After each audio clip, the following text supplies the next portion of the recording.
Yes. introduce? Okay, Linda, would you call the roll, please? I will. So Bob Snow from Raleigh, Yes, here. Doug Dawes from Georgetown, Hello. Bob Janes from West Newbury, I am here. Mike Flynn from Essex. Good evening, everyone. I'm here. Mike Doyle is not on yet. Is that right, Karen? That's correct. And I am Linda Alexson for Ipswich.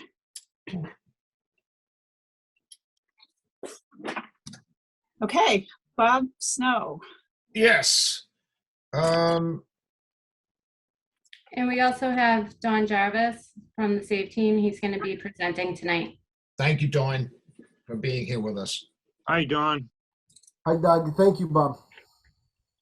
Okay, and I'm sorry, just for TV folks, we have Karen Tyler, our Veteran Services Officer, and Karen Summit from Raleigh, our Board Treasurer. All right. And So- I think that, I'm sorry, Linda. no, I said, I think that's everybody. Okay. All right, I'll call the meeting to order. First on the agenda is the minutes. Again, I was telling you I was having some problem with my printer. So we have 3 sets of minutes, correct?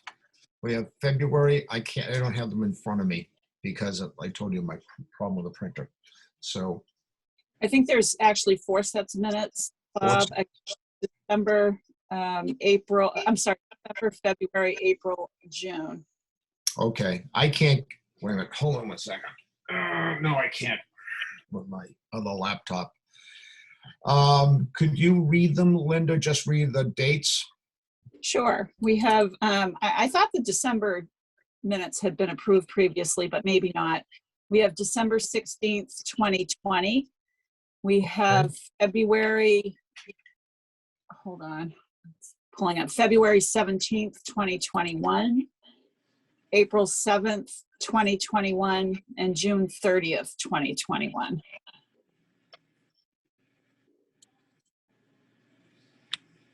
Those minutes, have everybody read them? Mr. Chair, may I ask a question? Yes, Doug. On the December 16th one, I was in the meeting only for a brief period of time, so Okay, I think I'll just abstain from that one. okay, all right. That's the December 16th. Yeah, 16 December. That was the one I called in on. I was in Virginia at my Oh, son's that's- wedding. Okay, I remember. Okay, And Mr. Chair, I just looked back at my notes, and December 16th were voted approved. oh, they're approved. Okay. Oh, That's what okay. I, Wait. thank you, Eileen. February 2021?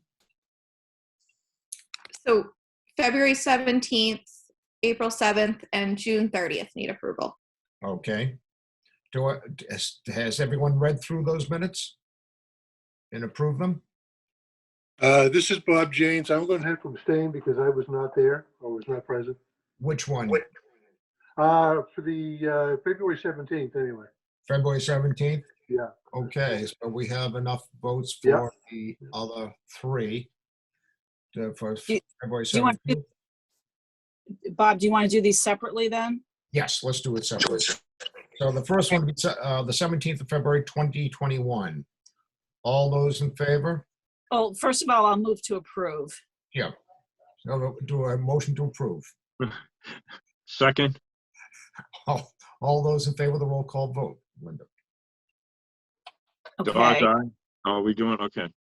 Yeah, all right. Doug, Dawes, Dawes? aye. Dawes, aye. Bob Janes. I'm going to abstain because I was not present.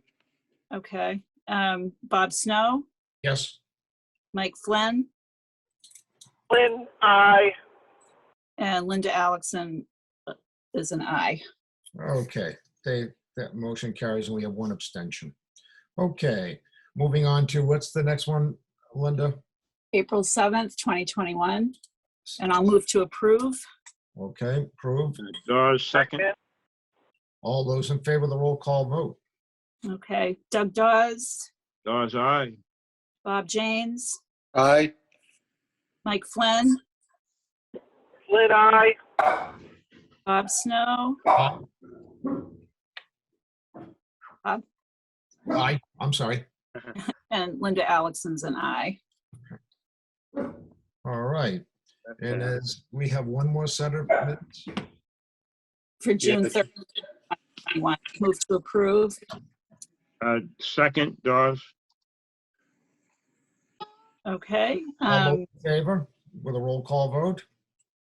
Doug Dawes, Dawes, aye. Bob Janes, Aye. Mike Flynn, Flynn, aye. Bob Snow, Aye. and Linda Alexon's an aye. We're a little rusty on this. We haven't met in a couple of months here, so please put up with us. So that passed. With that, the minutes are taken care of. We'll move on to our guest speaker. Dawn is from Save Team. And Dawn, thank you so much for being with us tonight. And with that, I'm going to turn it over to you. Thank you, Bob. And I want to thank Karen for inviting me this evening. So the SAVE team falls under the Mass Department of Veteran Services here in the Commonwealth. And what the SAVE team stands for is Statewide Advocacy for Veteran Empowerment. And what we do, what we started as back in 2008 was a suicide prevention team. Since then, we have grown much more, and we support veterans in almost any level of it's called tragedy, right? So we deal with veterans that are justice involved. There are 6 veteran treatment courts here in the Commonwealth. I work in 2 of them. I work in the Middlesex County and the Essex County. We also help veterans who are homeless to connect to resources. So where I do Essex County, Middlesex County, I work a lot with Veterans Northeast Outreach Center in Haverhill. My counterpartner in Worcester will work with Vets Inc. And then my counterpartners in Western Mass will work with Soldiers On. They cover out there. So we have different programs that we will attach to throughout the state. And then if we have a veteran that needs to go to another program because, let's say, VNOC is full, then I'll work with my counterpart to get out there. Besides homelessness in the courts and suicide, we also help veterans get their state benefits in services that they've earned. So we have a welcome home bonus here in the Commonwealth. Veterans who have deployed may be entitled to a one-time payment through the state. For example, if you served in the global war on terror, your first deployment is $1,000, and each additional deployment after that is $500. We have a relationship with the Treasury Office so we can help you file this paperwork. Also, one of the key things that we do is that we also work with every VSO throughout the Commonwealth. So every city and town, so all 351, are assigned a veteran service officer. And as you can see in tonight's meeting, Karen Tyler represents several communities. And that's very common throughout the state. So I have a close rapport with a lot of veteran service officers. Either I will go to them with veterans that I need help with, or they'll come to us. And I've worked with Karen pretty closely for the last, 5 years since you've been in the job. 6 years. We have a good rapport. Bob, I think I've met you at the Art Center for Veterans Day 2019. You were by the cake in the beginning, I believe. And Doug, I've known for the last couple of years. So I've met some of you guys throughout the community through different events that we do. We are a crisis response team, but we're not clinicians. Our goal is to help and link them through referrals and be a peer support. I get inundated with a lot of calls and a lot of needs. Our main focus is link and referral. Not everybody who served in the military is eligible for VA services or VA healthcare. So our role is to help them navigate through, community-based programs if they're not eligible for VA services. I also have access. I'm one of 3 people in the office who has access to a federal database for veterans records. I also have access to mass records as well. So, Karen can help get DD-214s, and so can I. which is a great resource because not all veterans will have their DD-214 readily available. And that document opens up the doors to get into programs, get your benefits, and get your services. So that's kind of what I do in a nutshell. I also give presentations to law enforcement. That presentation is called Battle Mind. And those who have served, you know that the military loves acronyms. So the word Battle Mind is an acronym. Each letter in the word Battle Mind is a different topic. And this presentation was originally developed by Walter Reed. I want to say early 2000s as the global war on terrorism kicked off. The intent on this presentation is to talk about the military mindset that our soldiers go through and how it can be problematic if they aren't readjusted back home accordingly. You know, so the letter B is battle buddies versus withdrawal. So when we're in the service, we have people to our right and left that we can count on, we lean on, and we call those battle buddies. They go through the thick and thin of everything we experienced in the military together. When you come back home, whether you are active duty, reserve, or National Guard, those around you do not have that same experience. You may feel like you cannot relate to them. That can become very problematic when you're trying to come back to civilian life.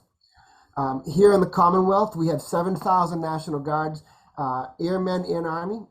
Now, as you can see, during the last 18, 19 months, our National Guardsmen have not only deployed to the global war on terror, Afghanistan, but they're also being used throughout the pandemic. You know, whether it be, you know, in Holyoke, helping out that situation last year, to even driving buses, as you may have heard. We have National Guard member out throughout the Commonwealth driving school buses. So if they've been running rampant, you know, doing all these activations, you know, people who are home, their friends and families may not understand some of the stress that they are dealing with. You know, I did not go down to Washington, D.C. I got out 2014, but, you know, January 6th, as we all know, we had a terrible incident down in D.C. at the U.S. Capitol.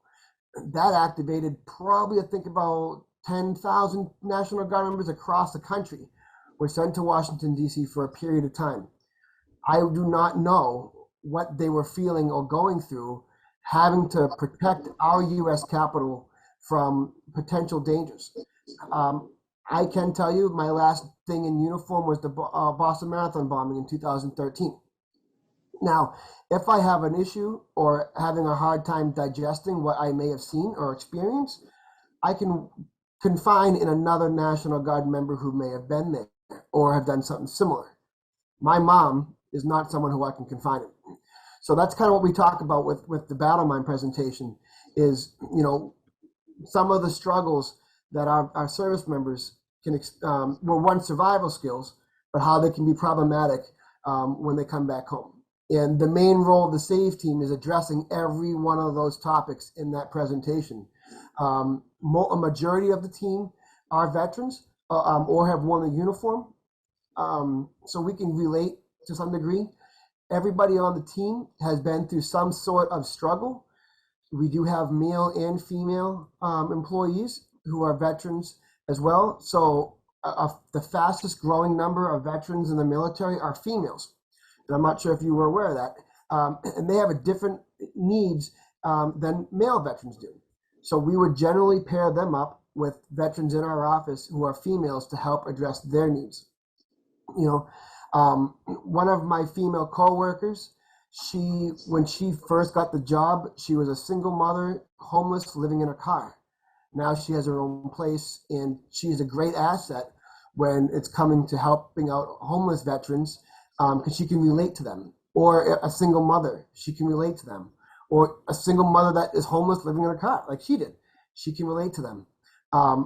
Before the pandemic, I ran a program in the House of Corrections. The Billerica House of Correction has a unit called the Humvee unit, which is another acronym, HUMV. It's a housing unit for military veterans. I've deployed twice in my military career. Iraq 07-08, Afghanistan 11-12. When I came back from Iraq, I was an absolute mess. I'm currently enrolled in college, and I joked that my blood alcohol level was higher than my GPA back in those days. So, which is why I get stuck in the court system. I've been there, I've done that. I know what it's like to be in their shoes. I hope I can become a great asset and resource to those veterans working through their issues. So that's why I'm in the court program. But our team is developed to relate to what we're going to see out in the field. Right now with the pandemic, we've been seeing a lot of mental health needs, a lot of suicide needs. Alcohol sales on its own has skyrocketed through over $1 billion in the last year. So as you can imagine, we have veterans with mental health issues that have been isolating at home, that have probably been, if they're not working, they've been taking whatever money they had and potentially buying alcohol and self-medicating. We're seeing a lot of that right now. So in our roles, we are trying to help them get either enrolled in VA services, if they're not already, or getting into a program for their substance abuse through a community resource if they're not VA eligible.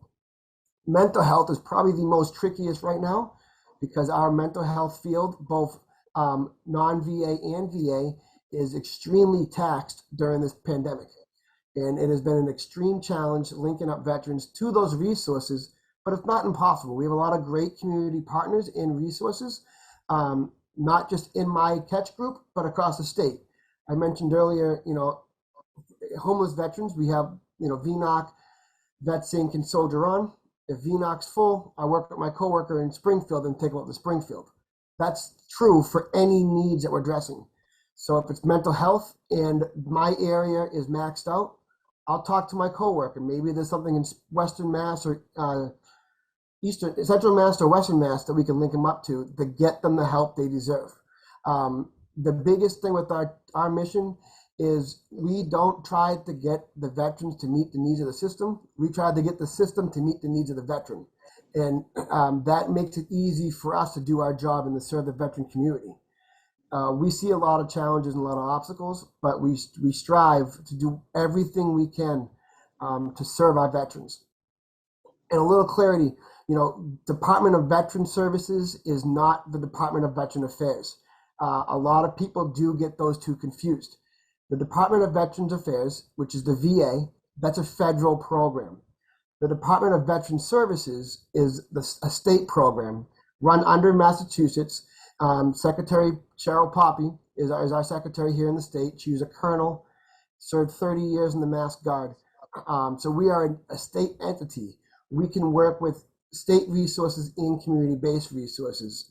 The Department of Veteran Affairs generally only stays in their own agency, federal, for their treatment and resources. We work with all three to get the job done. So that's kind of a quick run through of everything. I don't want to take your whole meeting up, but do you have any questions I could probably answer? Anybody have any questions for Dawn? I do, if I may. Yes. First of all, thank you for being here, and thank you for your service, and thank you for the good work that you and your organization are doing. How do veterans getting out of the service, how do you reach out to them in addition to the outreach by local VSOs? In other words, how would how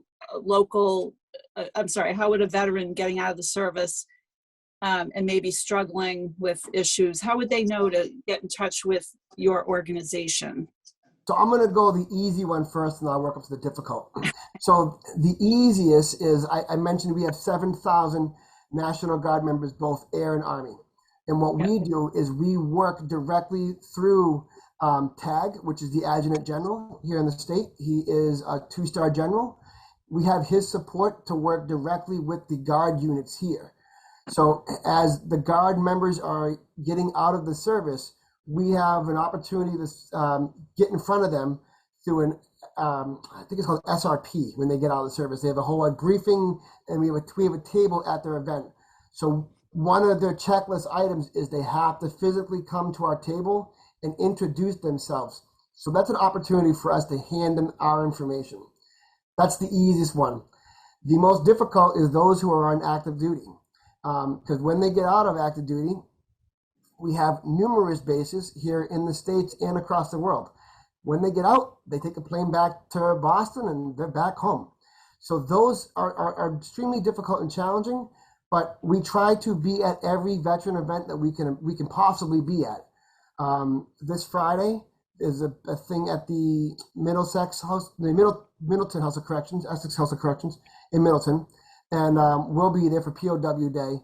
So the reach those active duty folks coming out of the service, it's about being present and being visible. You will see certain locations will have our flyers up. Every courthouse has a flyer in it in the probation office.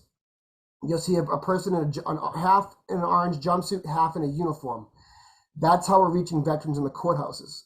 If they aren't involved in the courthouse or aren't at these events, it is definitely challenging, but we try to engage in a lot of events. So the North Shore Veteran Collaborative is a great resource we kind of make a presence at. There's other veteran, like if a town's doing a veteran event, we try to get to that. It's tough with the staff sometimes, but we try to be a physical appearance or have a table where we can and how often we can. The active duty guys are certainly the hardest folks to connect with, but we do our best. National Guard, we pretty much have that well connected. Thank you. And that kind of leads me to one more question. Do you also work with our local law enforcement? They're on the front lines of running into all sorts of folks, veterans and non-veterans, who are struggling with a variety of issues. Yeah, so there is a CIT training, it's called, where police departments all come together, and I don't know all of them, but I'll go to certain departments and there'll be a collection of agents, police departments in that room. And I'll give the battle mind presentation to the police department directly. You may have saw last year we had 200 state troopers graduate, and they did the graduation at Gillette Stadium. I physically had every one of those state troopers on a Zoom call giving this battle mind presentation. So for the state police, it is mandatory that they go through that military battle mind training.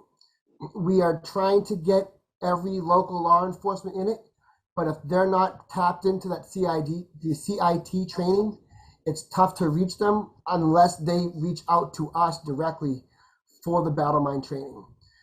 So we kind of work through the CIT. Now, let's say, Linda, I think you're Ipswich.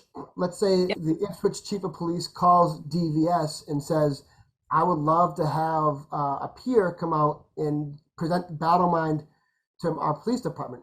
We would coordinate and make that happen.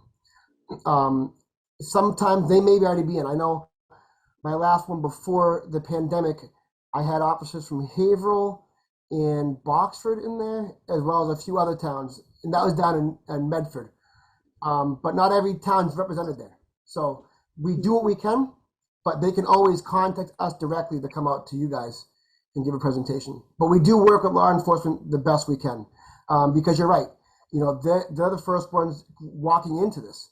And if you have a veteran who is under the influence and having a mental breakdown, how do we handle that? Right? How do we diffuse that situation while understanding what's triggering their behavior? So we talk about that in the battle mind presentation. One of the biggest things we talk about is being lethally armed versus locked and loaded at home. And that's real when it comes to law enforcement. Worst case scenario, they could be called to a veteran's house who is in mental distress under the influence of alcohol and have a firearm. How do we handle that without escalating the situation? You want to de-escalate it. So we do talk about that in that presentation. It's a good question. It's a real good question. And just following on that, do most or all of the local police departments at least have brochures from your organization, or so if they have a situation, they can at least refer the person to you? I will say, before the pandemic, I tried to hit most of it in my catch group. I've been working in this room for the last 18 months, so they may not. But yeah, I tried to. I tried to visit the stations and drop stuff off. Okay, well, that's all my questions. Thank you again. I really appreciate No this. problem. Don, this is really great. Any other questions? Any? Okay, No, Don, I think, Mr. oh, go Chair, ahead, can I ask Doug. a question? Oh, Oops, Mr. Chair. Yes, sir. Sorry, I was muted. I just wanted to make a comment, and that is I wanted to congratulate Don on his recent appointment as, and Don, correct me if I'm going to butcher it, but you received an appointment to the National VFW Commander as some type of aide to charge. Is that it? So yeah, so I'm very active in the veteran community, both in my job and outside. I am part of the Haverhill VFW post, and I was just appointed to, it's called National Aide de Camp. So we have a country level commander for the VFW. So when he comes to Massachusetts, I am his assistant and his aide and his driver. So I was just appointed to that. It's been a crazy year. I was also just awarded the Purple Heart back in May from injuries that I sustained in Afghanistan back in 2012. Oh, well, oh, yes, Well, because that was presented to you at the GAR Park in Haverhill, right? Yes, that was presented. So Haverhill, where I live currently, I used to live in Newbury. Haverhill, where I now live, became a Purple Heart community on a Purple Heart Day, August 7th. And at that event, my parents pinned my Purple Heart on me. We are slated to have a full-on military service, military honor pinning, that's been delayed because of what's going on with the military. But that will happen at some point. But yes, I was just pinned publicly August 7th. Congratulations. Yeah, congratulations on that appointment. And for finally getting your medal. I won't congratulate you on being wounded because nobody really wants to, but you were, so you certainly deserve to have that medal. Thank you, Doug. Any other questions? can I ask a question? Sure. Just for the record, I always like to put in, like in a written record, how folks can get in touch with you, Don. So do you have like the phone number, an email address, anything like that I can put in? I will give you, so we have somebody in our office. His name is Ron Saucier, SAUCIER.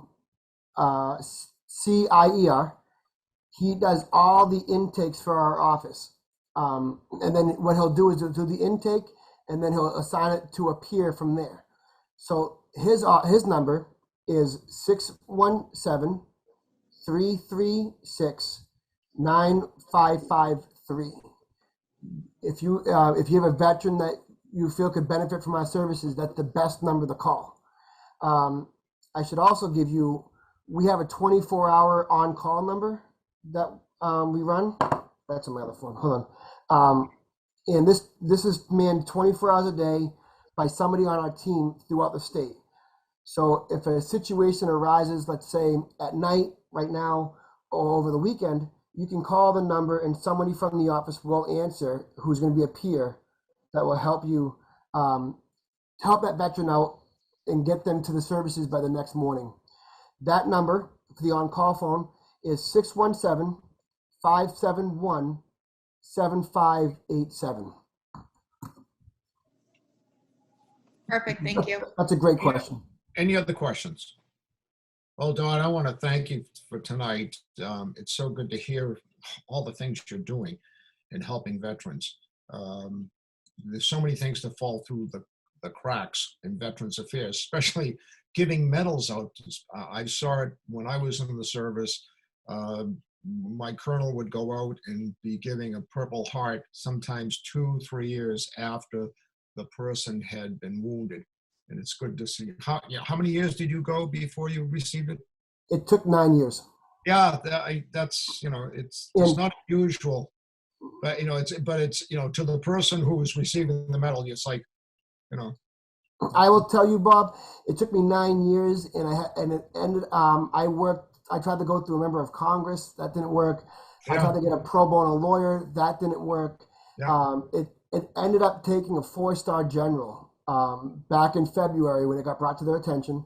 I gave him a letter, and The official award date is April 14th of this year, but then it was mailed to my house in the Army. So I physically didn't see it or wasn't aware of it until the end of May.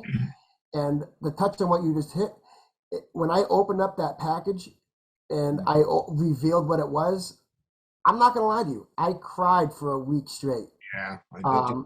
You know, it was very emotional. And it was even emotional on the 7th, as Doug touched on with the pinning in Haverhill. It should never take even a year. And the fact that it does shows you that things have fallen through the cracks. And the biggest question that, you know, Karen and I address in our roles is how can we fix that so veterans don't fall through the cracks? How can we fix it so veterans are getting what they deserve when they need it, not down the road? The longest I've ever saw it happen, I was, you know, I don't mean to laugh, but you know, things fall through the cracks and you just go, how can the government drop the ball?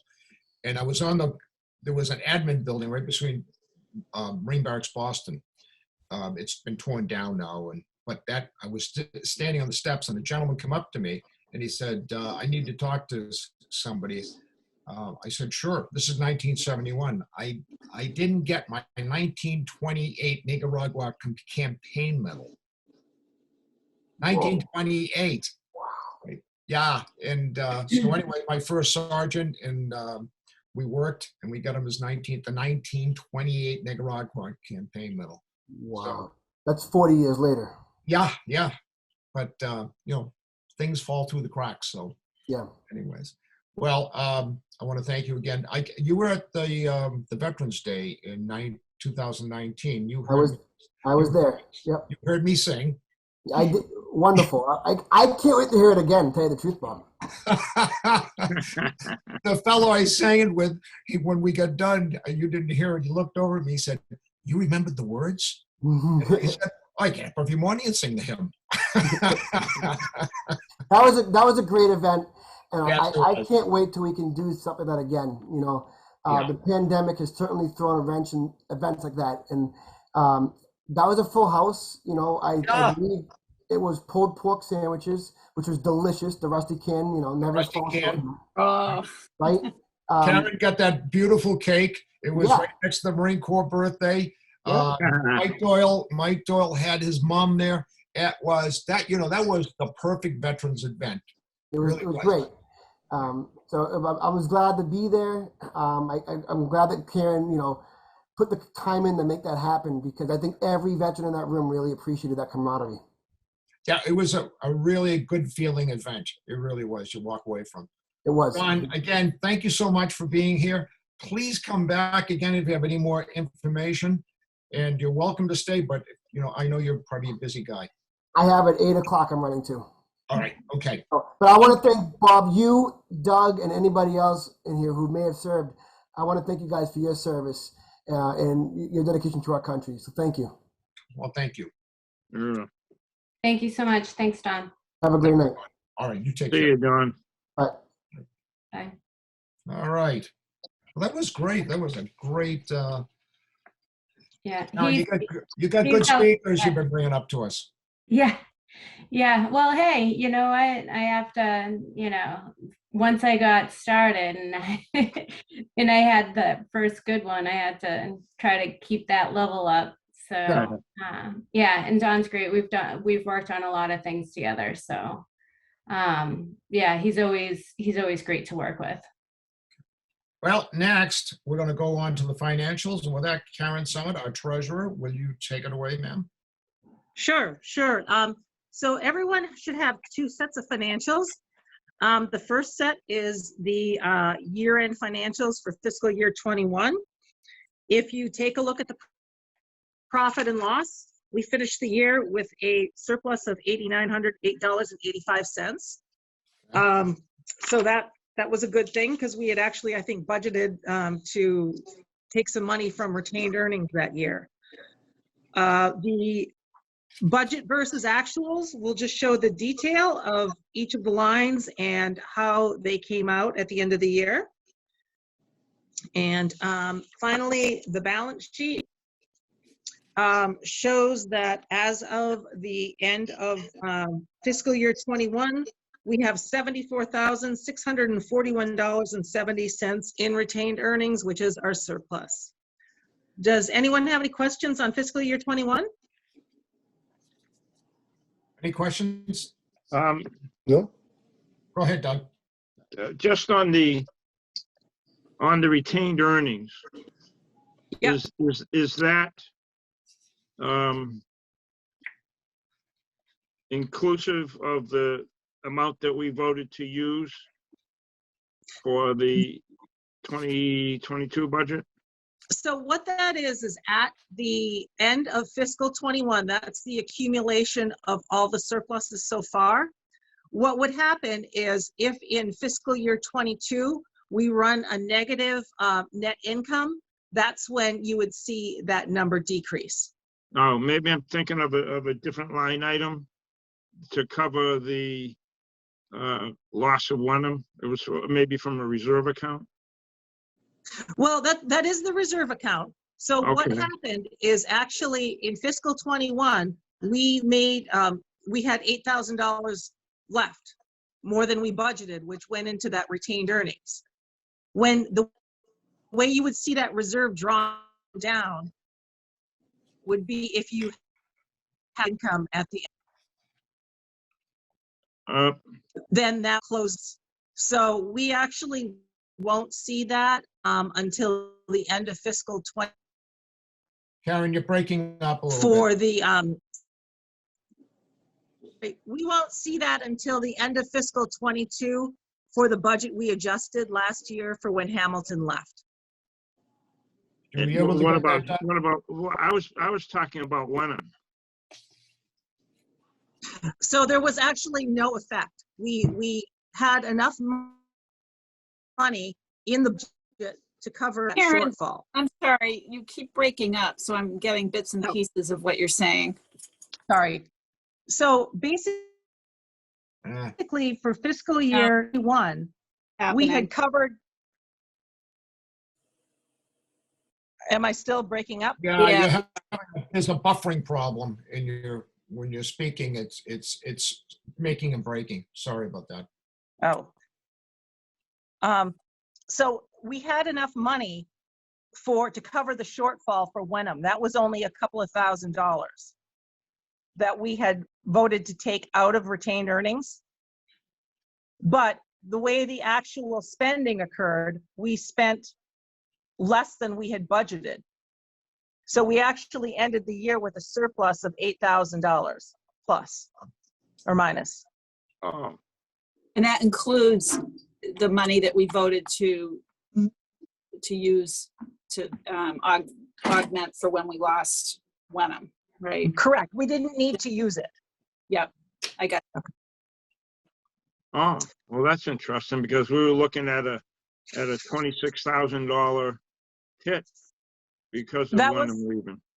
No, that was I think that was the Hamilton. I think Wenham Karen had been able to rework the budget, so it didn't end up being that much. Plus, I think Wenham, correct me if I'm wrong, but Wenham left during the course of the year. So it Yeah. wasn't like, it wasn't a full year's loss anyway. Right? No, I know it was, at least, I think it was, we were talking about the new fiscal year budget that would get hit because it was at the end of the fiscal year that they actually said they were leaving. Right. I'm sorry, Wenham. So that would be for fiscal year 22. That's what I was talking about. Right. So we've just started So- fiscal year 22. Right. So we won't see that. No, that's what I was asking. I guess I did poorly. So the 74,641.70 does not show what we voted to use from this fund to cover the shortfall of Wenham. That's correct, because we Okay. won't see how that's affected until the end of the fiscal year. Okay, all right. That's all I was asking. Yeah. Thank The you. new fiscal year. Yeah. Correct. Fiscal Correct. 22.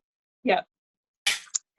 Okay. And then the other set are the documents for fiscal year 22, which, we're 2.5 months into. And Karen, did we get our final assessment Yes, paid we to did. us? Yes, Yep. So we have so all we've our col- money. yeah, we've collected everyone's money and, we're just kind of plugging through the year so far. Any questions on the fiscal 22?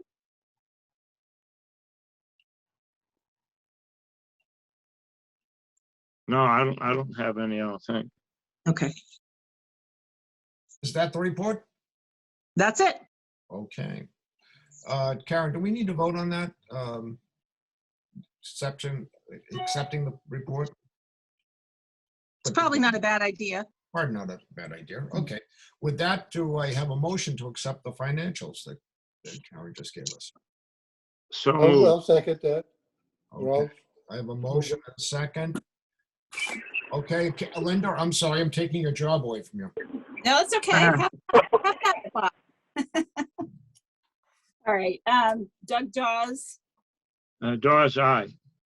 Bob James, Aye. Mike Flynn, Flynn, aye. Bob Snow, Aye. and Linda Allison, aye. Thank you. Thank you, everyone. Okay. And Karen, thank you so much. Moving on to discuss and vote on the new office help. So with that, Karen, I'll turn it over to you. Okay, so did everyone get the most recent job posting that I sent out? It should have been in the email that said updated and the job posting that said revised. Yes, I did. Excellent, okay. So what I was thinking is doing a part-time position, 19 hours. I think that one of the things that is I mean, I definitely need somebody there because I need to get out into the field. I'm trying to get back to do office hours in each of the towns.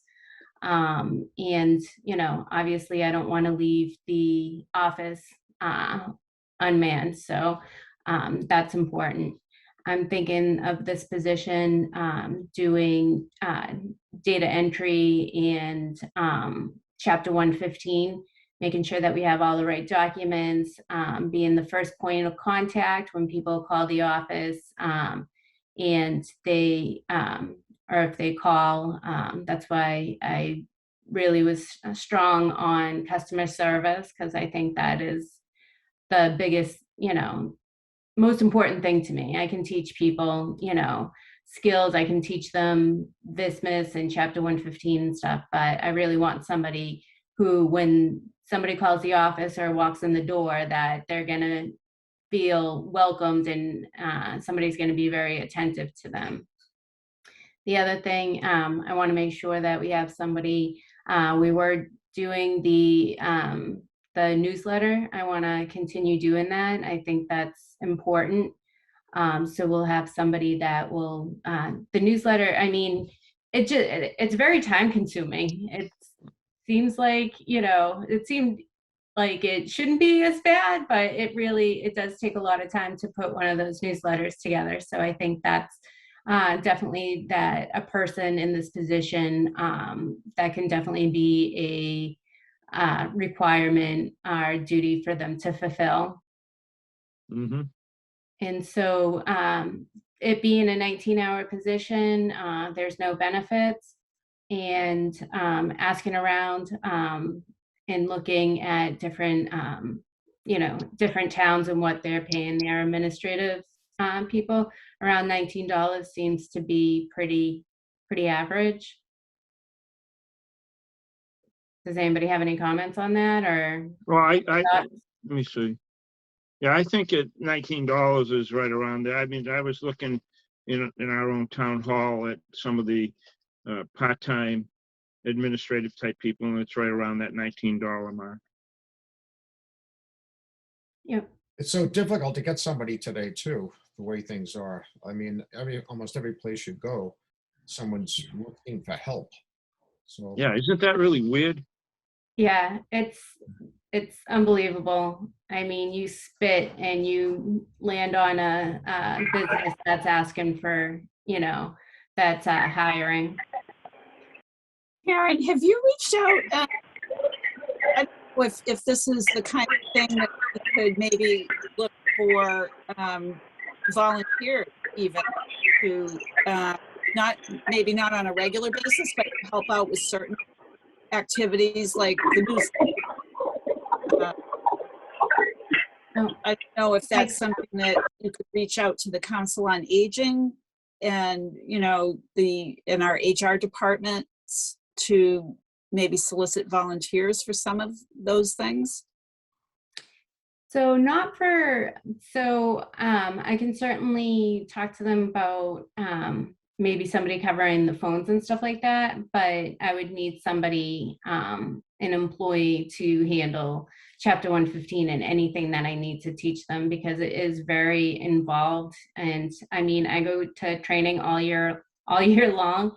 Yeah. In the laws and everything that it entails. It is a skilled position where, and the consequences of not doing it correctly is very high. So especially, Yep. especially because I'm, you know what I mean? I'm the VSO, so it falls under, I'm ultimately the one that's accountable. And so, I just want to make sure that I have somebody in there that, I can train really well, that it's not an easy process. So in regards to covering phones and stuff like that, that's something that I could talk to the Council on Aging about, to just kind of supplement that part-time person. That's kind of where I was headed with that. In addition, maybe to the part-time person for other activities that, because this is, I mean, Kathy was a full-time person, right? So, and she was pretty busy all the time, was my understanding.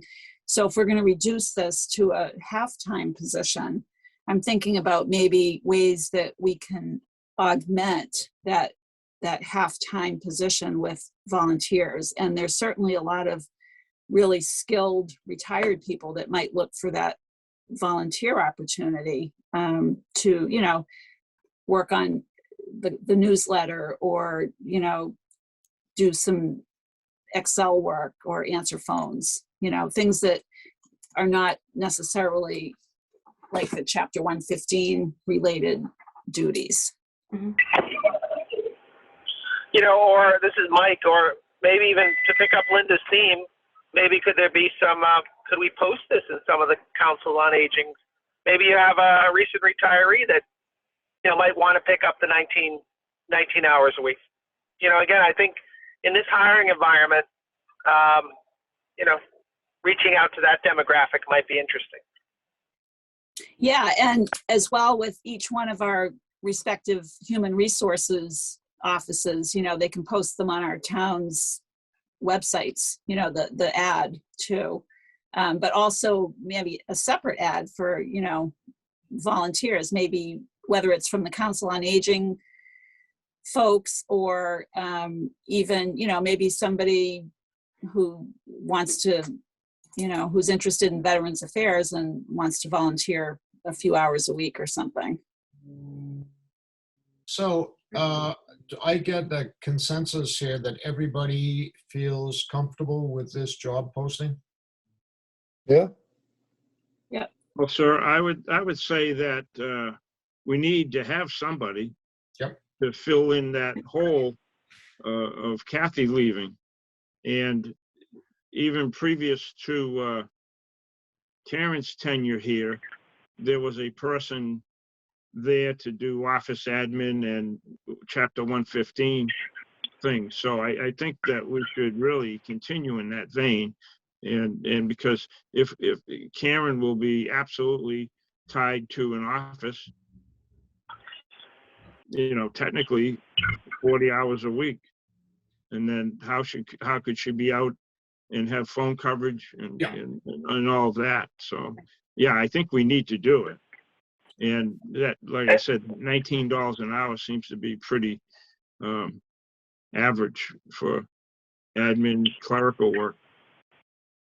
Right. Okay. And, you know, this is Mike. How did we roll this through the budget? Did we anticipate this, or is Kathy's position still in the budget and this is going to be less than Kathy's position? How did we, maybe this is a question for Karen. How has this been budgeted through the budgeting process, if you will? Kathy's position was budgeted for the full year, so this will be less than that. Right. So so because this is less hours than Kathy's, this will we'll necessarily sort of fit in the budget parameters. Yes. Got it. Yeah. Thank you. Yeah, I think, Karen, correct me if I'm wrong, but it's not only probably, you know, half the salary, but there's also no benefits. So, Correct. yeah, Right. There should be a significant savings if you look at right. it that way. So I think this position would be about $18,000 or $19,000 a year, and Kathy's was what, 55? Was it? So yeah, it's a significant savings, some $30,000. Well, Right. I It's think, like, oh, sorry, Doug, go ahead. I'm sorry. Yeah, it comes to, if I did my math right, so don't trust me, but it comes to 18,772. And I think Kathy made around 55 or 56. Yep. You know? I would Oh, just ask if possible to have a little bit of a buffer, just for any time that I might need, you know, like if I'm on vacation or if we're working on a project that might, you know, extend it a little bit, or when I go to a training and stuff. But what we're thinking, you know, I mean, not much, just, you know, I'm just throwing it out there. So I don't want to be like, oh, 18,000, you know, 600, and that's it. So if I could have a little buffer, that would be great. But, you know, Well, the position is yeah. the 19 hours at $19. All right, so I get the consensus here that everybody is comfortable with this. So Yes, sir. And I believe that we have enough money to cover that with any buffer too. So with that, do I have a motion for Karen to post this job position? So moved. I have a motion. Do I have oh, I'm sorry, Glenda, again, I'm jumping into your menu here, so I'm going to jump right back. Go ahead. No, I second the motion. Okay, so with that, Linda, take Under the roll. discussion, I would just, Karen, if you could, you know, maybe, I don't know how you're planning to put this out there, but I do again suggest that maybe forwarding the ad to each of our HR offices. Yep, so I was gonna do that. So I would post it in each of the towns. And also there is Mass Hire, the career centers, who also have veteran reps. And I like to let them know, and also the local colleges, because there might be some college students that are looking for part-time work. So like Salem State, North Shore Community College, you know, I have all the contacts and the veteran contacts. I'd love to see a veteran in there, if, you know, because it would be kind of a great spot for them if it's a jumping off spot or what have you. I know that there's a lot of veterans that do want to get back into the community, and you know, this might be an opportunity. I'm opening it for all people, so I'm just, you know what I mean? Like, I'm not just saying the person, it's not in the job description that you have to be a veteran, but I just want to make sure that the veteran community does know about the position. That's a good point. You know, I wonder if you could put in the ad, maybe at the end, preference will be given to veterans or something. I don't know how you would word it, but I think if I'm right, I think that veterans are given preference. Well, it's not a mandatory thing, but a lot of places you can do that. So yeah. Right. Okay.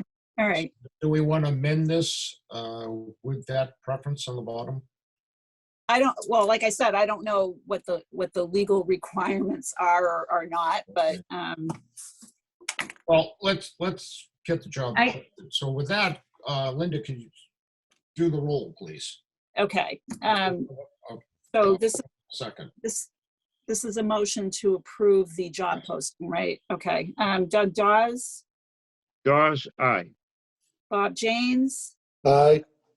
Mike Flynn. Mike Flynn, Flynn, aye. Sorry, the mute button. that's okay. Bob Snow Aye. and Linda Alexon's an aye. All Thank you. right. It passes. All right. Moving on to Chairman's report. Very brief. Karen and I have been discussing because we have talked about her taking a public speaking course, and Karen is going to take a public speaking course at the Wakefield High School. Yeah, the Northeast Regional Oh, I'm sorry, Vocational. not regional. Yeah. That's just right down the street, and which is they always have very good courses at night. So she is going to take that, and then she also sent away for a course that I took by the great courses, the public speaking courses, and that was on a discount, and we got that at a great savings. So she's going to do those two courses, which I'm very grateful. And any comments about that, Karen? Oh, so hopefully more people sign up. I'm excited about the course at the high school. Mhm. It's going to be an in-person course. When I signed up, I didn't see that many people, so hopefully, but I signed up pretty early. Okay. And it's a 6-week in-person course from, I think, like 6 to 8 on Monday nights. Yeah, I've signed up for some of those courses. Like I signed up for a genealogy course, and you sign up and you wait, and you hope and you hope and you hope and you hope that you're going to have people, and Yeah. especially during COVID and everything else, it's been Yeah. Well, But Karen, this is Mike. registration- I hope it comes through, but that sounds like a nice balance between an in-person and an online session. That's a nice way to structure it. So I hope your in-person gets populated. Yeah. Yep. It's all, I've taken them and I found them very fulfilling, in helping everything, except that you can see I butt everybody out of, especially Linda. All right, I just like to read something, and I'm very concerned, especially with the pullout of Afghanistan to our veterans. And this was written by the Commandant of the Marine Corps. Marines, as each of us tries to comprehend the speed and scope of the events of Afghanistan this week, some of us may be struggling with a simple question: was it worth it? We see videos and photos, we read stories and bring back memories of some of us and become intensely personal. We value human life, and we want to believe that the Marines have done in Afghanistan have made a difference. While the Sergeant Major, Black, and I presume to speak to you and your families, we would like to offer you the thoughts so that you know where your senior leaders stand. We both believe without question that your service was meaningful, powerful, and important. You answer the call to serve proudly, carrying the torch of many generations of Marines before you. You put the good of others before yourself. You fought to defend your country, your family, your friends, and your neighbors. You fought to prevent terror from returning to our shores. You fought for the liberty of young Afghan girls, women, boys, and men who want the same individual freedoms we enjoy as Americans. You fought for the Marines to your left. You fought for the Marine on your right. You never let them down. You never, ever gave up. You lived with a purpose, with intention. Whether you realize it or not, you set the example for subsequent generations of Marines and all Americans. By living our core values of honor, courage, and commitment, was it worth it? Yes. Does it still hurt? Yes. Since 2001, Marines have served honorably and courageously and bring peace to the people of Afghanistan. You should take pride in your service. It gives meaning to the sacrifice of all Marines who served, including those who sacrificed the ultimate. Over the coming days and weeks, we encourage you to connect with your fellow Marines and their families, particularly those who served with overseas. This is the time to come together and give further meaning to the motto, Semper Fidelis.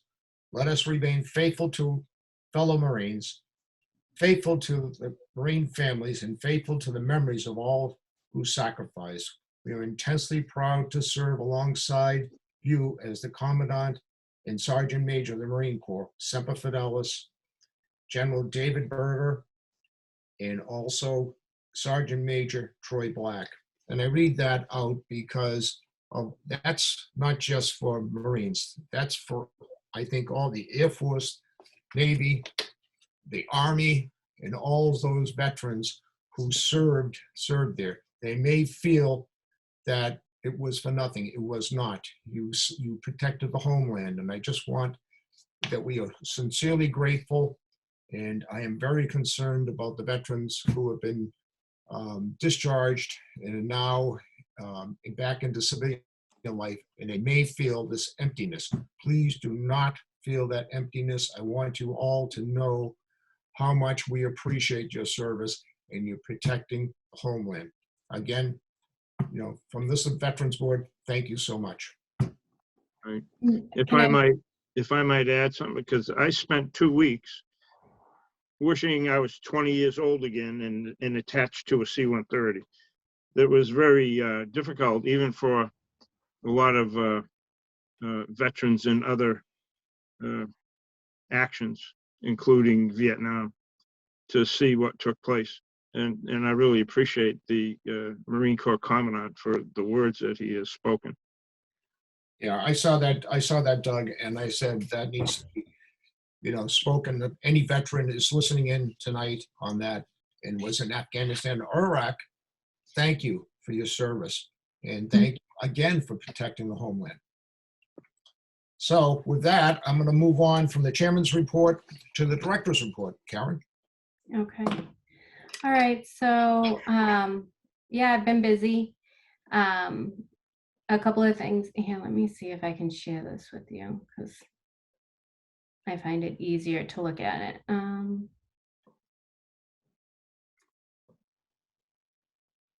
All right. Can you guys see that? Not yet. No. It's working. Okay. All right. Well, I'll just go down it. So the Merrimack Valley Veterans Collaborative took place on August 18th. So I actually was facilitating that meeting.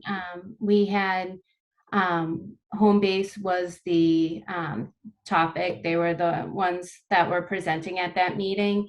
It was through Zoom. We had about 25 attendants, and it went really well. We have a pretty strong core of people who do attend the Merrimack Valley Collaborative. So that's one collaborative. A different one is the North Shore Collaborative, and we had a paddle on the Ipswich River. I hope you guys got it. It was in the newspaper, in the Ipswich newspaper, and I forwarded that article. And I did that with the Lowell Vet Center and also a resident of Ipswich who is a Air Force veteran. And she also is now on board with the North Shore Collaborative, which is great to have a resident veteran who's, just wants to be out there and wants to help and wants to be around other veterans. On the first, I did a benefits presentation, which was at the Byfield Art Center. That was in person. I also at that, I had presented on, all the different benefits that are available. I also had Tiffany from the Lowell Vet Center and Liana from the Bedford VA, and they presented on their, on their organizations and stuff, and were able to answer some questions. I spoke about Chapter 115 and about VSOs and what we do and how to get in touch with us. Doug was at that meeting, And so I hope he got something out of it. I felt like it was well received.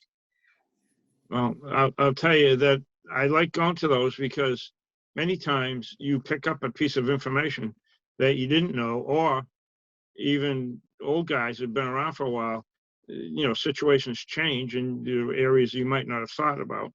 So yeah, that was very good. Yep. And so and Newberry was there, and so they recorded it, and it is on YouTube. So anybody can see it, and it's a link that I can share, and anybody So I just wanted to make sure that people who are unable to attend, or if they didn't feel comfortable attending, that they could also have access to it. And I shared with you the email that I got from Sam, the student who, and I gotta tell you, after getting that email, I was flying high. I just thought that was so rewarding for him to actually circle back and say thank you. He's somebody that Yep. he came to me, asked a question, how can I help veterans? Like, I don't know what to do. And I said, all right, well, try this, you should go and do this. And so I gave him tips and I gave him suggestions and a little bit of direction. And he just took it and he ran with it and just did an outstanding job.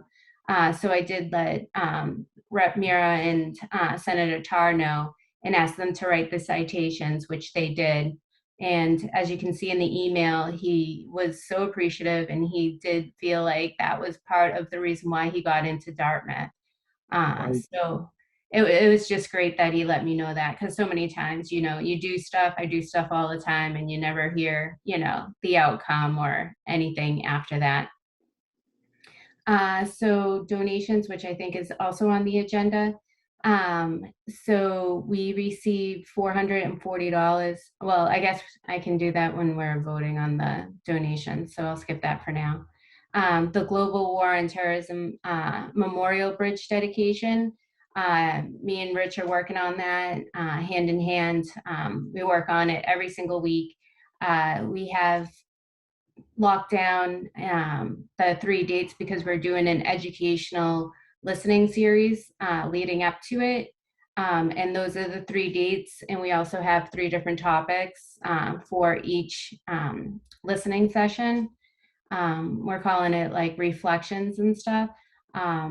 So, and we have been in touch with the Ipswich High School. And so we're working with the principal over there. So we have a lot of good things cooking for these events, and it should be really great. Our final ceremony, then unveiling, is going to be on May 21st, which is Armed Forces Day. And like Bob said, I'm registered for the public speaking courses, so hopefully they help. And that's pretty much it. Does anybody have any questions? I'd like to add that with Sam Rose, he was a student ambassador to Project 351 in the state from Georgetown for a couple of years anyhow. And he was when he got the presentation made to him at the Selectmen's meeting, he was really, blown away by that, and he was really quite appreciative of being able to get into Dartmouth, which he really enjoys. I see his mother occasionally. She's an admin for our planning board, and he's doing quite well there, and he's happy that he's there. So it was good. It's good to know that the citations helped him, but he is a stellar young man, and he'll go far in life. Absolutely. So, yeah, so anything, I really tried to encourage, especially younger students and stuff like that. And so I feel really lucky that I do have access to the state reps and senators and stuff like that. So, I'm glad that I have that relationship with them. So that way, when I when I told them, they were like, yeah, I'm totally on board. Like, let's get this kid, you know, recognized. So it was pretty special. All right. Karen, just one question, Bob. Karen, with respect to the educational events for the leading up to the bridge dedication, can you just keep us in the loop on that, like to the, you know, specific dates and times and, you know, what the topics will be so that maybe we could either attend or, you know, let people from our towns know about them too? Yep, absolutely. So we're going to be doing the first one. So we're planning our outreach. We have the flyers made and we're ready to send them out, and that's going to be taking place next week.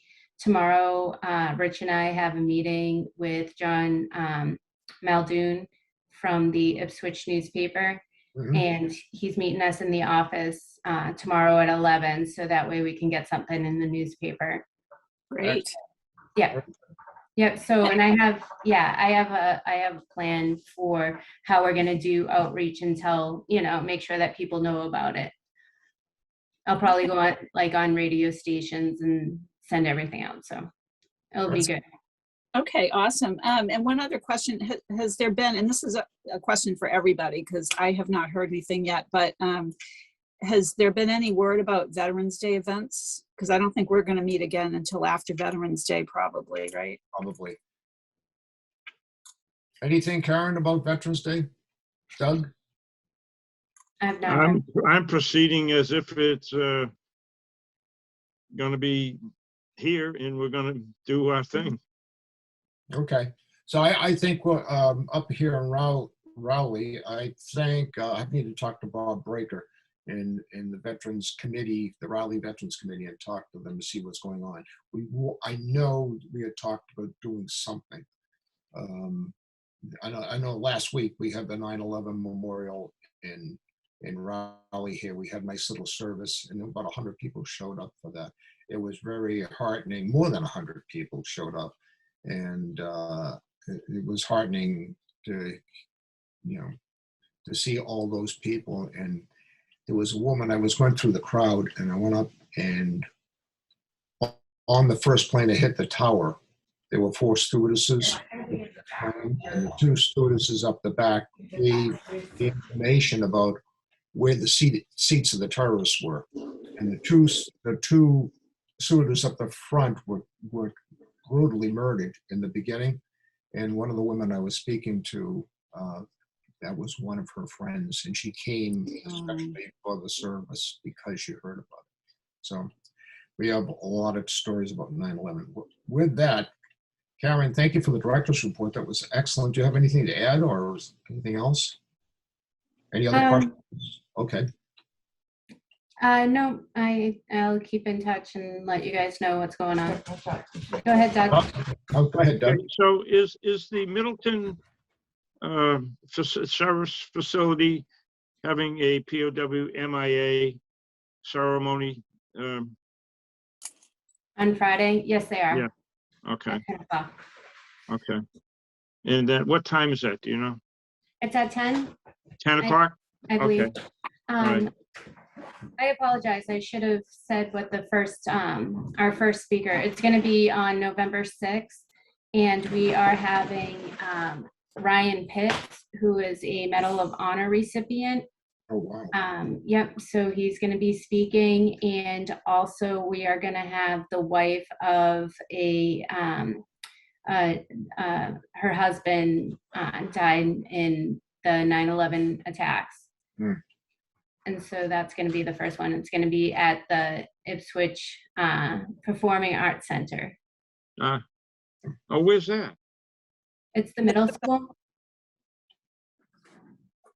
Ipswich High.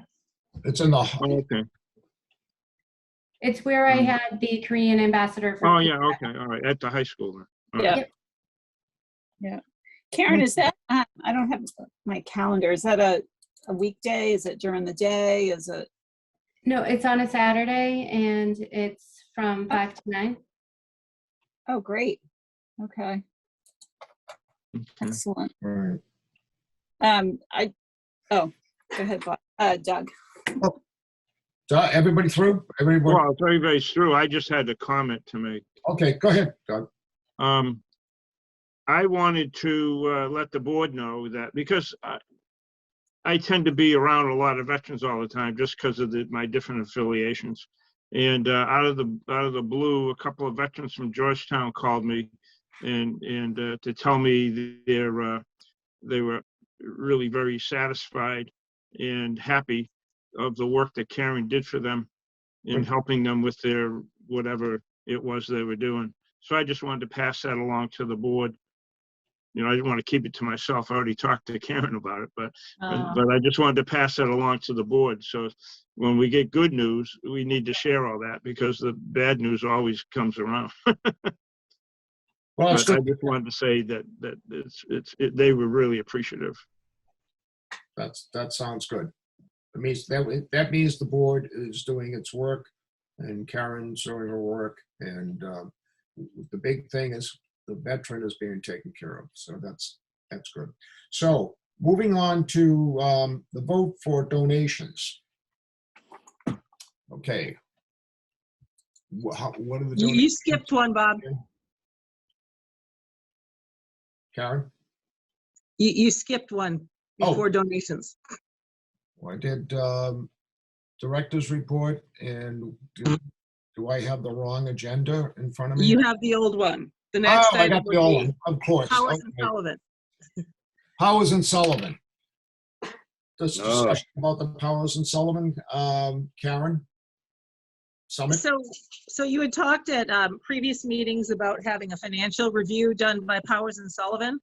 So I spoke with Jim Powers, and he said they could probably do kind of a scaled back review for approximately $2,000, give or take. And we talked about it a couple of times, so the board needs to decide if this is something that they'd like to do and vote on it. How does the board feel? When was the last time we've had any audit done by them? Is that a thing that we do regular? I know we do on the town level, but on this, do we normally have that? And how long has it been since we've had one? No, because audits are something that's required mostly when you have grants or borrow money.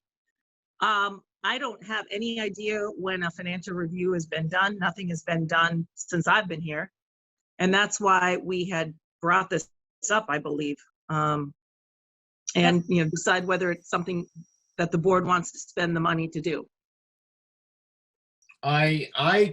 Looking back, some 8 years now I've been on, or so, or more maybe, I can't recall an audit being done. Yes, Karen? There was an audit done about 5 years ago. Oh, okay. That's when I first brought on Powers and Sullivan. Oh, okay. And they looked at that's when they looked at everything before we started using QuickBooks.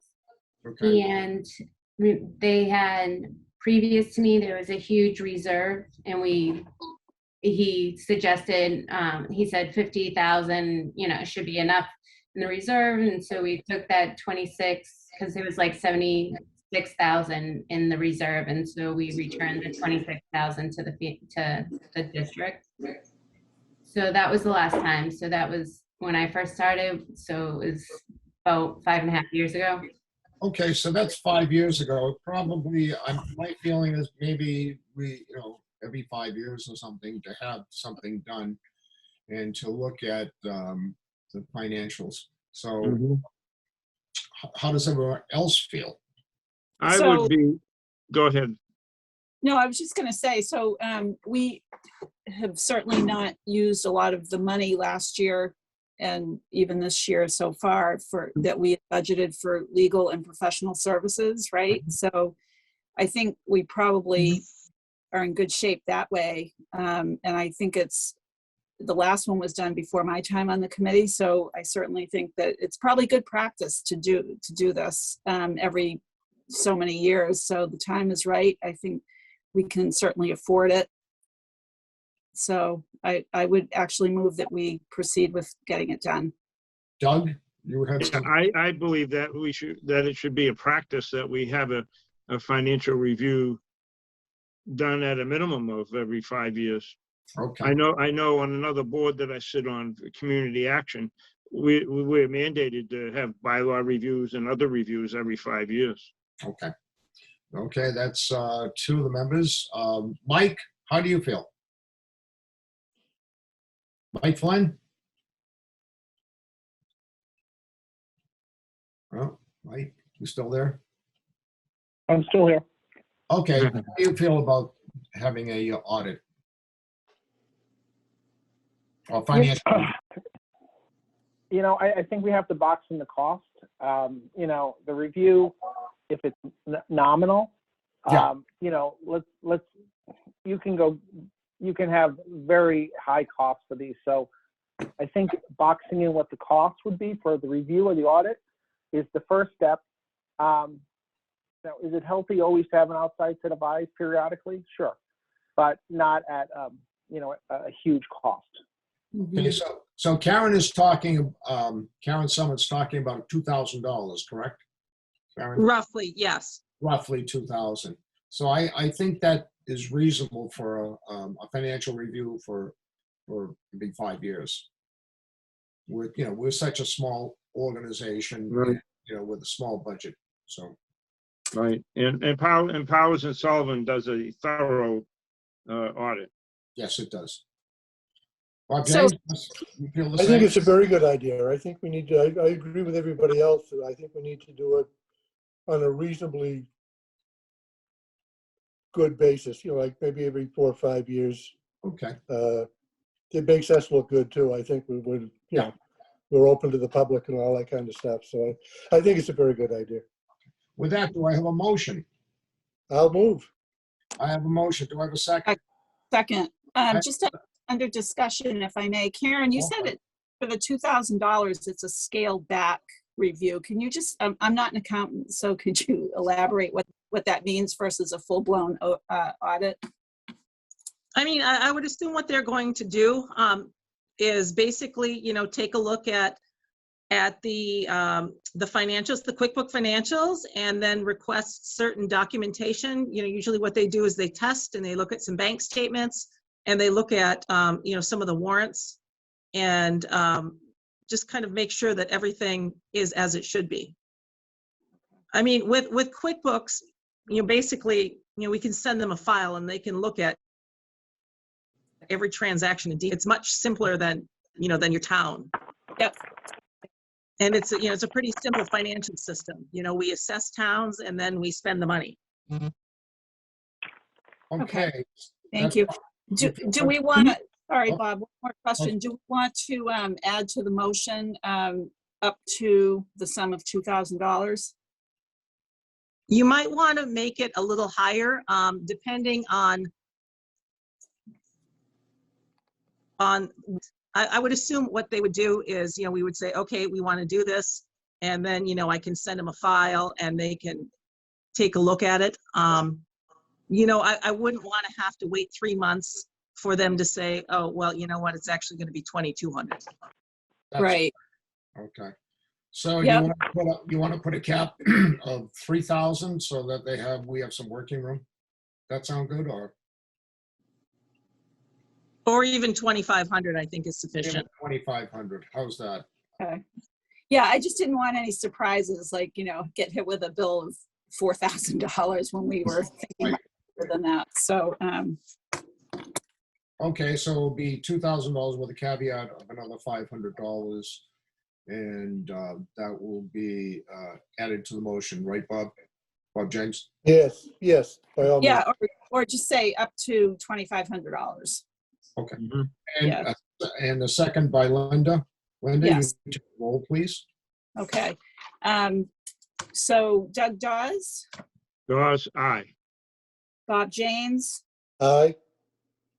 Mike Flynn, Flynn, aye. Bob Snow, Aye. and Linda Alexson is an aye. Great. Okay. All right. Now we have the vote on the donations. Okay, what do we have, Karen, Tyler, for donations? So we have $440 in donations, and it can be used for, it's not town specific, it's for the district. Residents' father passed away, and they put in lieu of flowers if they wanted to make a donation to the district. And so people did that, and the total was $440. So yeah, that was really generous. Yes, very generous. That's very nice thing to do. Yeah. Any comments about it? So I would move to accept the donation. Okay, I have a motion to accept the donation. Do I have a second? Second, I have a Doug second. Dawes. Linda, take it away. Alrighty, all in favor then. Doug? Doug Dawes? Dawes, aye. Bob James? Aye. Mike Flynn? Flynn, aye. Bob Snow? Aye. And Linda Alexon's an aye. With thank you to the family for the donation. Yes, and I sent a thank you cards out to everyone who sent money. So yeah. Great. I Thank you. don't think there's no other donations, correct? That's it. Karen? Just just those. Yeah. Okay, so that was the last thing we had to work on, and the last thing will be to adjourn, but we, just before that, next meeting will be sometime in December, it looks like. In the meantime, get some information out if there is going to be different events for Veterans Day. I just request that. I can't think of anything else. With that, I'll ask for a motion to adjourn. So moved. Second. And we can all do this at once now. All those in favor? Aye. Aye. Aye. Thank you so much, everyone. Aye. It was a good meeting, Karen. Good guest. It was so good to hear from Dawn. All right? Yeah. All right. Take Thank care, you. everyone. We'll see you. Bye now. Bye. Thank you. Bye. Bye-bye.